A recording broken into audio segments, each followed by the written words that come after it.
श्री राधे राधे। आपका स्वागत है मेरे इस चैनल डिवाइन हिंदी कहानियों में। आज मैं आपको वट सावित्री की कथा सुनाऊंगी। अगर आपको मेरी ये कथा पसंद आती है तो कमेंट बॉक्स में कमेंट जरूर करें। सावित्री व्रत कथा को स्कंद पुराण में बतलाया गया है कि हर सुहागन स्त्री को वट सावित्री व्रत की पूजा करने के बाद वट सावित्री व्रत की कथा का पाठ जरूर करना चाहिए।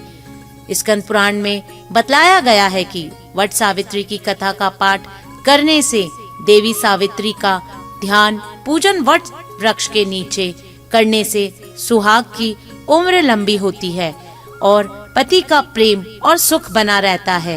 इससे माता सावित्री की कृपा आपके घर की उन्नति में भी होती है। वट सावित्री व्रत की कथा। स्कंद पुराण में देवी सावित्री के पति सत्यवान की मृत्यु हो जाने पर सावित्री द्वारा पति के प्राण वापस लाने की कथा का जिक्र वट सावित्री व्रत कथा में कहा गया है। इस कथा के विषय में कहा गया है कि यह कथा सौभाग्य प्रदान करने वाला है। इसलिए वट सावित्री व्रत के दिन वट वृक्ष के नीचे सुहागन स्त्रियों को वट सावित्री व्रत की इस कथा का विस्तार पूर्वक पाठ करना चाहिए और सुहागन महिलाओं को इस कथा को सुनना चाहिए। इससे सुहाग की उम्र लंबी होती है और वैवाहिक जीवन में प्रेम और सुख समृद्धि की प्राप्ति होती है। वट सावित्री व्रत कथा हिंदू धर्म में एक महत्वपूर्ण कथा है जो विवाहित महिलाओं द्वारा अपने पति की लंबी आयु और परिवार की सुख समृद्धि के लिए व्रत के रूप में मनाई जाती है। देवी पार्वती जी ने कहा, हे देवताओं के भी देवता, जगत के पति शंकर भगवान प्रभास क्षेत्र में स्थित ब्रह्मा जी की प्रिया जो सावित्री देवी है, उनका चरित्र आप मुझसे कहिए, जो उनके व्रत का महात्म हो और उनके संबंध का इतिहास हो एवं जो स्त्रियों के प्रतिव्रत को देने वाला हो, सौभाग्यदायक और महान उदय करने वाला हो। तब भगवान शंकर ने कहा कि हे महादेवी, प्रभास क्षेत्र में स्थित सावित्री असाधारण चरित्र को मैं तुम्हें कहता हूँ। हे माहेश्वरी, सावित्री स्थल नामक स्थान में राजकन्या सावित्री ने जिस प्रकार से उत्तम वट सावित्री का व्रत का पालन किया, मद्र देश में एक धर्मदाता राजा राज्य करता था जो सभी प्राणियों के हित में तत्पर रहता था।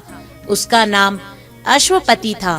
धर्मात्मा, क्षमाशील, सत्यवादी होने पर भी राजा संतान रहित था। एक समय वह राजा प्रभास क्षेत्र में यात्रा करते हुए पहुंचा और सावित्री स्थान पर आ गया।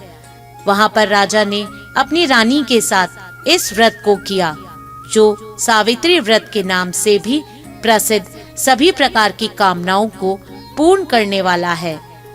भूर्व स्वः इस मंत्र की साक्षात मूर्ति बनाकर स्थित श्री ब्रह्मा जी की प्रिया सावित्री देवी उस राजा पर प्रसन्न हुई। कमंडलू को धारण करने वाली वह सावित्री देवी दर्शन के बाद पुनः अदृश्य हो गई। लेकिन देवी के दर्शन के पुण्य से कुछ दिनों बाद राजा अश्वपति के घर देवी के समान रूप वाली कन्या का जन्म हुआ, जो देवी सावित्री के अंश से उत्पन्न हुई थी। देवी सावित्री की प्रसन्नता प्राप्त तथा सावित्री की पूजा करने के बाद उत्पन्न कन्या का नाम भी सावित्री रखा गया। वह राजकन्या देवी लक्ष्मी के समान सुशोभित होती हुई बढ़ने लगी और धीरे धीरे सुकोमल अंगों वाली वह कन्या यौवन अवस्था को प्राप्त हुई। नगरवासी उस कन्या को देखकर यही समझते थे कि वह कोई देव कन्या है। कमल के समान विशाल नेत्र वाली एवं तेज से अग्नि के समान प्रज्वलित होती हुई वह सावित्री महर्षि भृगु द्वारा कहे हुए सावित्री व्रत को करने लगी। लक्ष्मी के समान सुशोभित वह कन्या एक दिन देवी सावित्री की पूजा के बाद पिता के पास खड़ी हो गई। उस समय पुत्री की युवा अवस्था को प्राप्त हुई देखकर राजा ने मंत्रियों से सलाह किया। इसके बाद राजा ने सावित्री से कहा, हे पुत्री, तुम्हें योग्य वर को देने का समय आ गया है। मुझसे कोई तुम्हें मांगने के लिए भी नहीं आता और मैं भी विचार करने पर तुम्हारी आत्मा के अनुरूप वर को नहीं पा रहा हूँ। अतः हे पुत्री, देवताओं के निकट में जिस तरह से नंदनीय ना हो वैसे तुम करो। मैंने धर्मशास्त्र में पढ़ा है और सुना भी है कि यदि पिता के गृह में रहती हुई विवाह के पहले ही जो कन्या रजोधर्म से युक्त हो जाती है उसके पिता को बड़ा पाप लगता है। इसलिए हे पुत्री, मैं तुम्हें भेज रहा हूँ कि तुम स्वयं ही अपने योग्य वर ढूंढ लो। वृद्ध मंत्रियों के साथ शीघ्र जाओ और मेरी बात को मानो। इसके बाद जैसा कहते हैं वैसा ही होगा। ऐसा कहकर सावित्री घर से निकलकर राज ऋषियों के साथ तपोवन की ओर चल पड़ी और वहाँ पहुंचकर माननीय वृद्ध जनों को प्रणाम करके सभी तीर्थों और आश्रमों में जाकर पुनः मंत्रियों के साथ सावित्री अपने महल को लौट आई। यहाँ सावित्री ने पिताजी के साथ देवर्षि नारद जी को बैठा देखते हुए आसन पर बैठे हुए नारद जी को प्रणाम करके मुस्कुराती हुई जिस कार्य के लिए वन में गई थी सारी बातें कहने लगी। सावित्री बोली, हे नारद जी, शाल्यव देश में धर्मात्म धूम्रसेन नामक से विख्यात एक क्षत्रिय राजा हैं जो दैव योग्य से नेत्रहीन हो गए हैं। रुक्मी नामक उनका एक समान ने उनका सारा राजपाट छीन लिया है और वह अपने पुत्र और पत्नी के साथ वन में रहते हैं। उनका पुत्र सत्यवादी और धर्मात्मा है। उसे ही मैंने मन में पति के रूप में वर्णन किया है। नारद जी सावित्री के वचनों को सुनकर बोल पड़े, हे राजन, सावित्री ने यह बड़ा कष्टप्रद कार्य कर डाला। बाल वृद्धि होने से इसमें केवल गुणवान समझकर सत्यवान को वर्णन कर लिया। सत्यवान मिट्टी के घोड़े बनाता है और घोड़ों का चित्र भी बनाता है, इससे उसे चित्राश्वर भी कहते हैं। सत्यवान दान और गुण में रंती देव के शिष्य के समान है। ब्राह्मणों की रक्षा करने वाला और सत्यवादी है। राजा ययाति के समान उदार, चंद्रमा के समान प्रिय लगने वाला, रूप में दूसरे अश्वनी कुमार के समान और धूम्रसेन के समान बलवान है। लेकिन केवल एक दोष है और दूसरा कोई भी नहीं।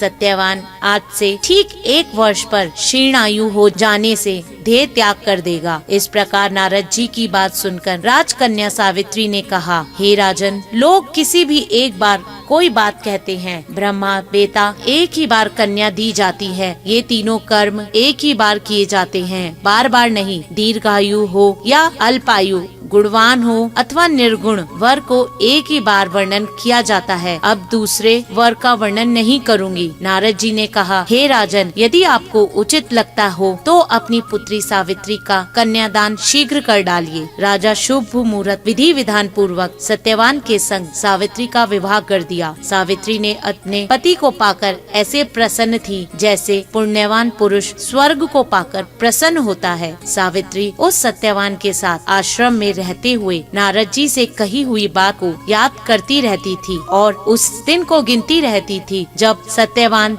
देह त्याग कर चले जाएंगे। जब सत्यवान के मरण के केवल 3 दिन शेष रह गए तब सावित्री ने निराहार रहकर व्रत लिया और तीसरे दिन सुबह स्नान करके देवताओं और पितरों का पूजन किया। फिर सास ससुर की चरण वंदना करके वह पति के साथ जंगल की ओर चल पड़ी। जंगल में लकड़ी काटते काटते अचानक से सत्यवान के सिर में दर्द होने लगा। सावित्री ने कहा कि आप कुछ देर मेरी गोद में सिर रखकर सो जाइए, फिर हम आश्रम की ओर चलेंगे। जैसे ही सत्यवान सावित्री की गोद में लेटे वैसे ही सावित्री ने देखा कि सांवले पिंगल वर्ण वाले किरीटधारी पीत वस्त्र पहने हुए साक्षात सूर्य के समान उदित हुए पुरुष उनके सामने खड़े हैं। सावित्री ने उन्हें प्रणाम किया और उनसे पूछा कि आप कौन हैं? इस पर यमराज ने कहा कि मैं सब प्राणियों के लिए भयंकर और कर्मानुसार उनका उचित दंड देने वाला यम हूँ। सोहे पतिव्रता सावित्री, समीप में पड़े हुए तुम्हारे पति की आयु समाप्त हो गई है। इसे यमदूत पकड़कर नहीं ले जा सकेंगे, इसलिए मैं स्वयं आया हूँ। ऐसा कहकर फांस के लिए हुए यमराज ने सत्यवान के शरीर से